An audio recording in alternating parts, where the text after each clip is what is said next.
The Pittsburgh Penguins remain Bruce Banner and the Incredible Hulk. I am Dan Kingerski on the Pittsburgh Hockey Now, the National Hockey Now YouTube page. The Penguins squander a 3-goal lead against the Bruins and still pull it out in regulation 6-5 at TD Garden. You can see I'm in Boston. That is the brand new Mass General Hospital behind me, and kind of tells you where I'm staying, I suppose.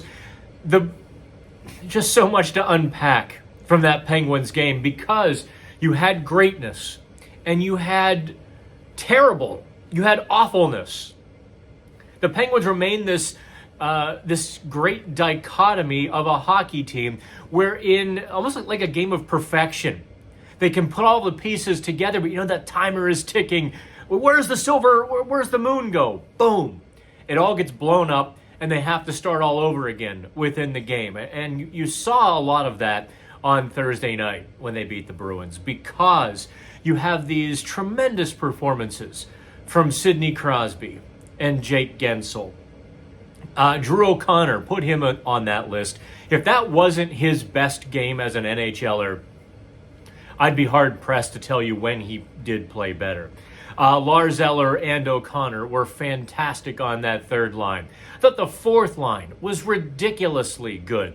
Jansen Harkins, Noel Acciari, and Jeff Carter. I guess Carter, I forgot to double check if they gave him a power play goal or an even strength goal. I think it was even strength, just as the power play expired, getting the Penguins to 5. They can have so many standout performances. They can do so many good things, getting after the Bruins on the forecheck, creating those loose pucks, jumping on the loose pucks, getting some greasy, gritty goals near the net. They were doing something very unique. I shouldn't say very unique, but they were doing something intelligent and smart against the Bruins. Boston was playing a very aggressive game against them. They were trying to hold the offensive blue line, kind of push the Penguins, forcing the Penguins to just kind of chip it off the glass out the center where the Bruins control, regroup, and attack again. Instead, the Penguins didn't just throw the puck out the center off the glass. They made little chips, little passes, puck support. And what that enabled them to do was create speed out of the defensive zone. The same strategy worked entering the offensive zone as well. They didn't necessarily dump it all the way in and chase it.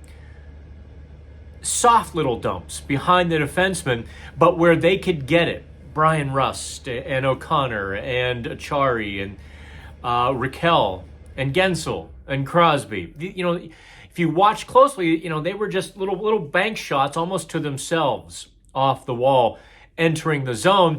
And once they had possession in the offensive zone, the Penguins didn't just throw the puck away. They didn't throw it to the net or stay to the perimeter. They were dangerous with it.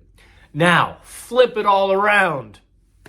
You saw Ryan Graves have a few more bobbles. Erik Karlsson, few more bobbles. Chris Letang was really good, but he also missed a couple of assignments.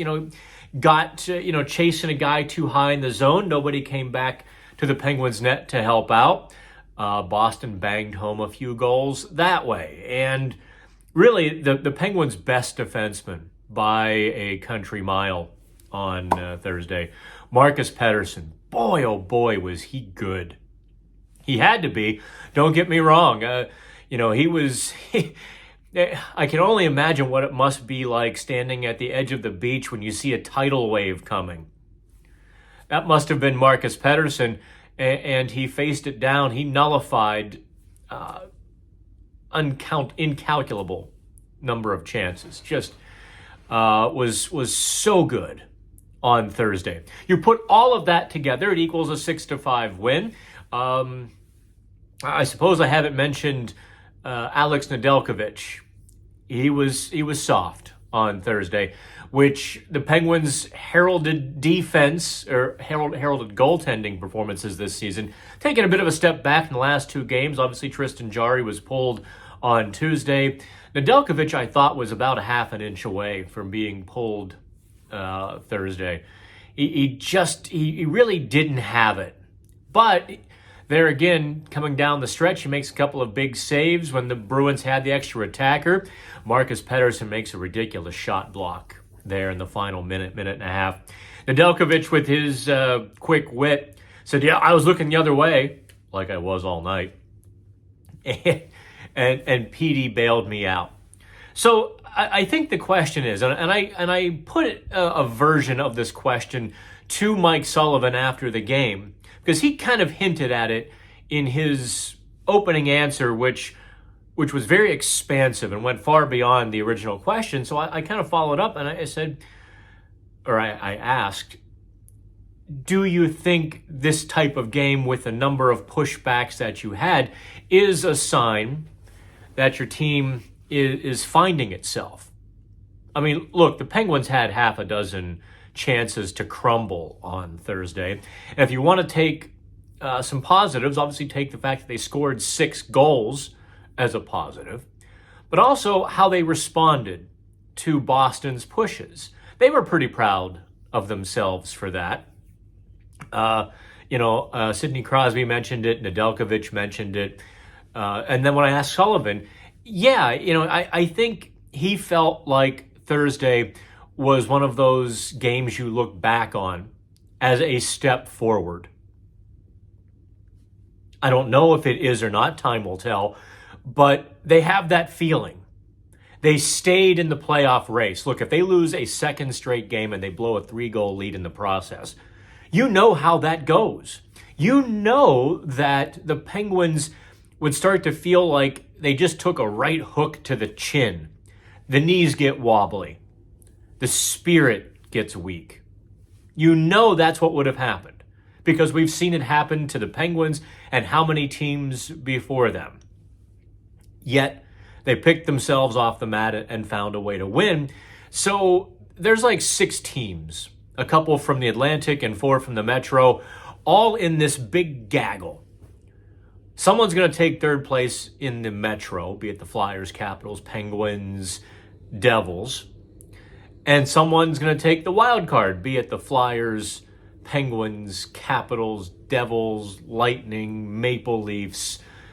Who am I missing there? I guess Detroit is still kind of within shouting distance as well. So all of that's what maybe the significance of the win was.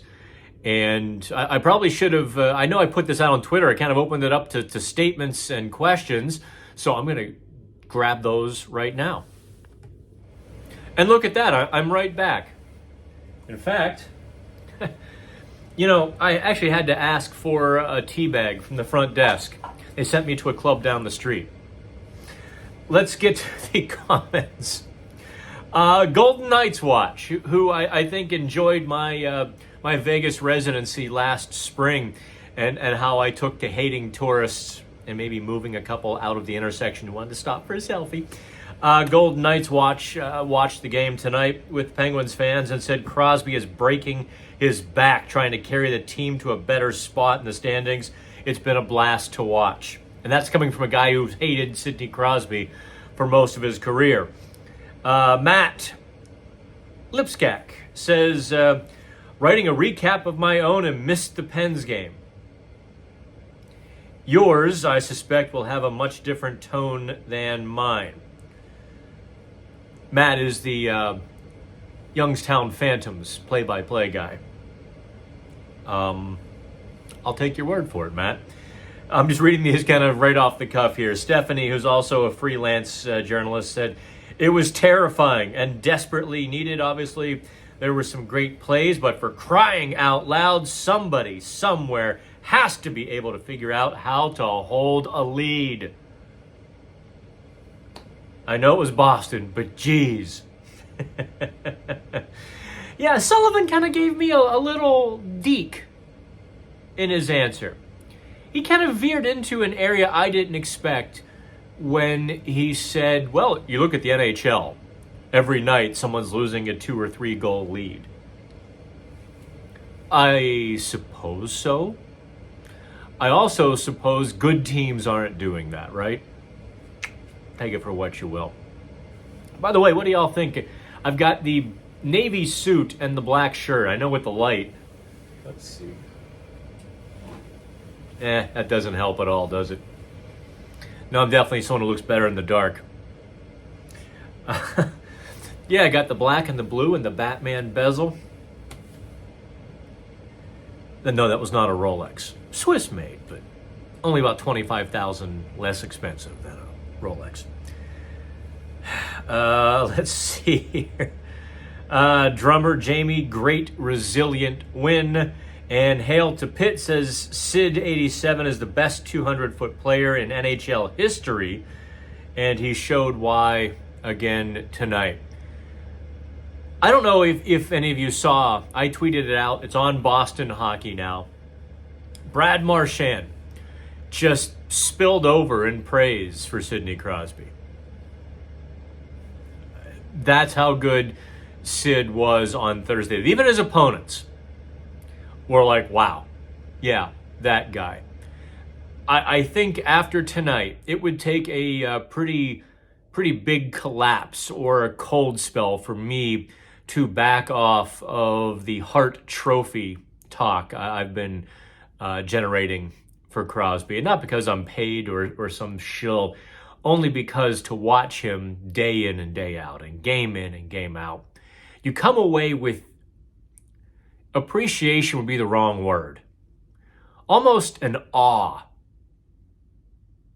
of how hard one person works and how much one person is able to accomplish. I mean, I'm whining about having to go to the airport in like 5 hours. And I still have another story or two to write, and I'm doing this video. So that is going to do it from Boston. Like, subscribe, please, and thank you. Share as able. We'll keep doing these, and now that Dave Molinari back in the fold, turning out the post games. In theory, I have more time now to write and do videos. The reality is I just write more. My report card was about 1,700 words on Thursday. I mean, I went through it all. I gave you the grades for the lines, the game analysis. If you come away from one of my report cards not knowing what happened or not having a better sense of the team and the game, I've completely failed, and I apologize. So that will do it for Mass General behind me, the lovely Wyndham in Beacon Hill, and the terrible pizza I had for the second night in a row. Boston, you got to work on your pizza spots.